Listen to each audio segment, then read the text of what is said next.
All right, so today, let's spice things up with a little history lesson. For all y'all young and eager minds out there, I want to talk about a guy named Gavrilo Princip, aka the guy who murdered Francis Ferdinand and essentially started the First World War, or as it was called when it was happening, the Great War. Mostly this is to please one of my greatest inspirations in my life, my history teacher. I want to talk about how World War I was started by a guy that fucked up his assassination attempt twice and then was getting a sandwich and, murdered somebody. So Gavrilo was this homeboy of the Serbians that really didn't like the policies that Francis Ferdinand was doing. So when Francis Ferdinand was out hanging out with his wife, Gavrilo tried to assassinate him with about 3 other people. Like, they surrounded his carriage, and the guy carriage riding. I thought Coco escaped for a second. She didn't. She was like, this is so boring, I'm leaving. Carriage rider man was like, fuck this, we out! So slapped those horses' asses and got out of there. Gavrilo and his assassinators were like, that sounds like that's the best name for a band ever. Gavrilo and his assassinators. Gavrilo and his assassinators went, we suck at assassinating. We're going our separate ways. They're gonna find us. So they immediately spread off, and Gavrilo goes to get a sandwich. He's walking out of a sandwich shop, and what happens to pass by that sandwich shop but the little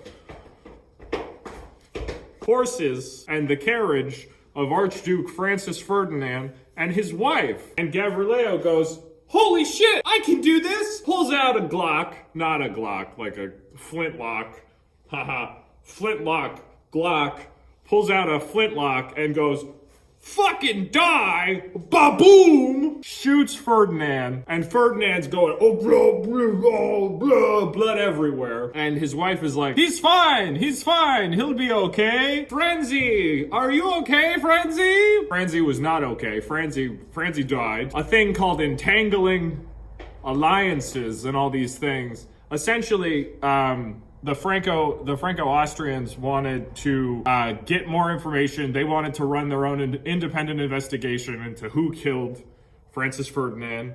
And the Serbians were like, no, we can do it ourselves. And the Austrians were like, we want to do it. Let us do it. So they got basically the families of all the rulers of, like Tsar Nicholas, all these, like Wilhelm, like Kaiser Wilhelm the First, all these big historical figures got involved in essentially a murder because of a sandwich. Because the royal family at that time, they were all related. So Tsar Nicholas with Russia and oh boy, all the things that happened there, like the March and October revolutions to Russia, because Lenin had been exiled because of his Leninisms.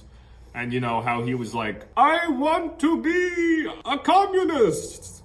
You know how Lenin was? Not John Lennon. It's not, imagine there's no capitalism. A bald man that was very aggressive. The story about that is very interesting because Lenin was brought back to Russia as a tactic to splinter Russia more and to make Tsar Nicholas, dethroned. And that didn't exactly dethrone him, they just kind of killed him, and his entire family. And a little guy named Rasputin was involved in that, the song, the one that's playing in your head right now. Raz, good old Raz, mystic eyes and all that stuff. He was just really good at convincing people to do things. Personally, I always thought Rasputin was not a wizard. He was just a weird guy that was really tall and was like, you want to do this because you want to do this because I'm Rasputin. Okay, yeah, just don't hurt me. And he's like, I won't hurt you. I'd never hurt you. My name's Rasputin. I have a long beard. And I genuinely believe somewhere there's like a writing about his penis. Because someone kept it in a jar. Yeah, I remember that. Someone kept his penis in a jar. That's so weird. Why would you keep Rasputin's dick? But yeah, Tsar Nicholas and his entire family was murdered. Anastasia wasn't found until I think 5 years ago or something. So that Disney, no, it's not a Disney movie, it's a different company, but that movie about Anastasia is bullshit because they found her at the bottom of a well, you know, the remains of Anastasia, and they were like, oh, all these people pretending to be Anastasia, fuck them. So like the Russian royal family definitely got boned there because of communism, but also not because of communism, just because the people were eager for more representation, and you know, the communistic ideal applied to them and they wanted it. So at the end of the day, I don't really sympathize with Tsar Nicholas. I sympathize with the fact that his entire family was killed. That's horrible, and that's not something that should happen when political dissidents are taken out of power. World War I was very complicated. They're coming into our country, and it's like, you have to protect us, Russia. And then Russia's like, what are you doing? Why are you doing this? And then France is like, what are you doing? Why are you doing that? Why are you doing that? We're gonna fight, fucker!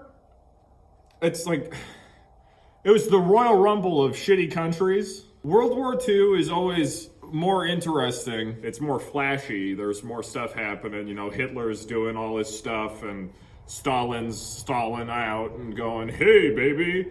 And FDR is rolling around going, I got polio. Sorry about that. Mass genocides. There's consequences that ring in today with World War II. And World War I is sort of a distant kind of idea, like the Great War, the idea of brothers and brothers, because, you know, women weren't allowed in the military. You want to have half the population fight with us? No way! So brothers and brothers on each side fighting, and just the idea that we were so obsessed with the nationalistic ideal, protecting our own country's interests at such an early age for our countries, and the idea that all of these people were related technically at a high level, and there's letters from Kaiser Wilhelm to Tsar Nicholas talking about, like, why are you doing this? Like, what is happening? Because they were that close. That sucks. Russia got boned with 2 revolutions, referring to communist uprisings, and they're still dealing with those consequences. The splintering of Franco-Austrian territory. There's not even a Franco-Austrian empire anymore. Austria is just sort of a country that, you know, Hitler invaded and walked through at one point now, instead of, you know, the Habsburgs being a household name. Still, they're distant memories.